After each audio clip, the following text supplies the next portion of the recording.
Au nom du Père et du Fils et du Saint-Esprit, ainsi soit-il. Ce matin-là, mes bien chers frères, la Madeleine pleure, nous dit saint Jean. La Madeleine pleure devant le tombeau de son maître qu'elle a vu crucifié avant-hier, et sans retenir ses larmes, elle se penche sur le tombeau comme pour vérifier une dernière fois que le corps de son Seigneur n'y est pas. 2 anges lui apparaissent alors pour lui demander pourquoi elle pleure. Mais elle est loin d'être satisfaite par la vision magnifique de ces créatures célestes. Ce qu'elle veut, ce pourquoi elle pleure, ce pourquoi elle est venue, c'est son Seigneur. Alors elle continue sa recherche et sort du tombeau en tournant le dos aux 2 anges et tombe sur un homme qui lui demande qui elle cherche. On imagine bien Marie de la Madeleine, et pour nous aider, pour aider notre piété, nous avons les très belles fresques de Fra Angelico, et puis aussi le bel hymne, la belle séquence Victime Pascali Laudes qui met en valeur le parcours de Sainte Marie-Madeleine. Marie-Madeleine ne prête pas attention, ne prête pas une grande attention à cet homme qu'elle croit juste être le jardinier de l'enclos où se trouve le tombeau, et comme si celui-ci avait pu faire une mauvaise blague, elle lui dit « Si c'est vous qui l'avez enlevé, dites-moi donc où vous l'avez mis. » Et voilà que cet homme lui répond en l'appelant par son nom, Marie. Subitement, elle comprend que le jardinier est Jésus. « Rabouni, maître », dit-elle en se prosternant, cherchant à embrasser les plaies visibles des pieds de son Seigneur, tout empressée de renouveler ce geste de piété qui lui est si familier. Mais Jésus l'arrête, et c'est là, mes bien chers frères, ce qui est surprenant. « Ne me touchez pas, noli me tangere », lui dit notre Seigneur. Mais pourquoi donc Jésus ne veut pas que Madeleine le touche ? Pourquoi ne veut-il pas lui donner cette consolation sensible, elle qui l'aurait méritée puisqu'elle l'a suivi jusqu'au calvaire ? Alors que plus tard, notre Seigneur acceptera que Thomas, l'incrédule, lui mette la main dans son côté et demandera même aux apôtres, nous dit saint Luc, de constater en le touchant qu'il n'est pas un esprit. Alors pour comprendre cette attitude du Christ, mes bien chers frères, il nous faut nous rappeler que Jésus est toujours ce divin pédagogue. Et nous dit saint Augustin, il apparaît à Marie pour affermir sa foi, pour purifier la foi de Marie-Madeleine. Marie, semble dire Jésus, ne me touchez pas, car votre foi n'est pas encore assez grande. Ne l'arrêtez pas à cette connaissance uniquement sensible que vous avez de moi, comme un homme simplement bon, saint, un envoyé de Dieu. Non, je suis plus que cela. Et je veux que dans votre cœur, comme dans votre intelligence, vous me croyez égal au Père. Et c'est pour cela que Jésus dit « Je ne suis pas encore monté vers mon Père ». C'est-à-dire, dans votre cœur, je ne suis pas encore l'égal du Père. Alors, Marie, toujours prosternée, humblement, n'insiste pas, ne se rebelle pas. Elle est toute disposée, elle a toujours ce cœur grand ouvert à cet ordre délicatement ferme du Christ, parce qu'elle a beaucoup aimé celui qui lui a beaucoup pardonné.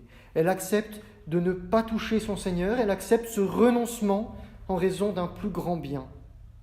Elle accepte que son âme soit purifiée. Elle accepte de croire que Jésus et son Père ne sont qu'un, que Jésus est l'image essentielle du Père, qu'ils sont un, qu'ils sont consubstantiels. Peut-être que Marie-Madeleine, comme nous dit saint Jean Chrysostome, pensait légitimement retrouver son Maître comme avant la Passion. C'était sûrement d'ailleurs ce qu'elle pouvait espérer de mieux. Son cœur ne pouvait espérer un plus grand bien, un plus grand bonheur. Mon cœur, pensait-elle, serait comblé, et je ne demande rien d'autre que la présence corporelle, la présence physique de mon Seigneur. Elle ne pensait pas pouvoir l'aimer et croire en lui que par un témoignage sensible de son amour et de sa foi. Eh bien, Dieu qui connaît les dispositions de sa piété amoureuse, la récompense et lui promet, par son injonction « noli me tangere », un bonheur bien plus envahissant, une connaissance et un amour encore plus profonds. vous vous réjouissiez de m'avoir à vos côtés, semble lui dire notre Seigneur, de me laver les pieds, de me les embrasser, de me servir et de me parler, de me revoir sur terre. Eh bien, amen, amen, je vous le dis, Marie, votre bonheur sera infiniment plus grand dans le ciel, car vous me connaîtrez dans un face-à-face éternel et non plus seulement avec vos sens limités d'ici-bas. Mais avant ce bonheur, croyez donc que mon Père et moi nous ne sommes qu'un, et allez l'annoncer à mes frères, et dites-leur que mon œuvre est accomplie, que je remonte au ciel, mais que je ne remonte pas seul, que j'emmènerai avec moi tous ceux qui croiront en moi.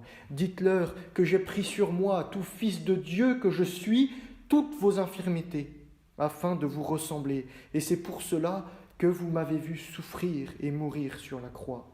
C'est afin de vous rendre la possession de l'éternel royaume de vie auprès de mon Père. Alors, mes bien chers frères, deux choses sont à considérer et à méditer aujourd'hui. D'une part, il faut nous disposer à recevoir, comme Marie-Madeleine, un accroissement de notre vertu de foi durant ce temps pascal, en offrant au Christ, comme Marie-Madeleine, un cœur grand ouvert à sa grâce, tout disposé à suivre ses volontés, c'est-à-dire en nous donnant la peine et les larmes, comme Marie-Madeleine, de le rechercher avec un grand zèle, à cause de l'espérance du ciel qui comblera notre soif. Et puis d'autre part, méditons sur cette ascension spirituelle fulgurante de Marie-Madeleine.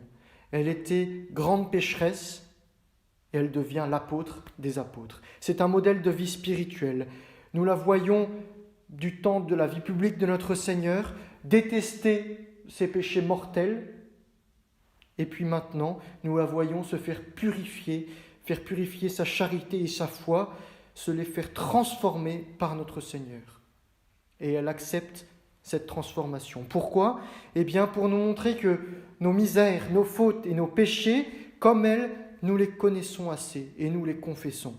Mais ce que nous ne savons pas, ce que nous ne croyons pas ou ce que nous ne croyons pas assez, hommes de peu de foi que nous sommes, c'est le prix du sang de Jésus et la vertu de sa grâce, ainsi soit-il. Au nom du Père et du Fils et du Saint-Esprit, ainsi soit-il.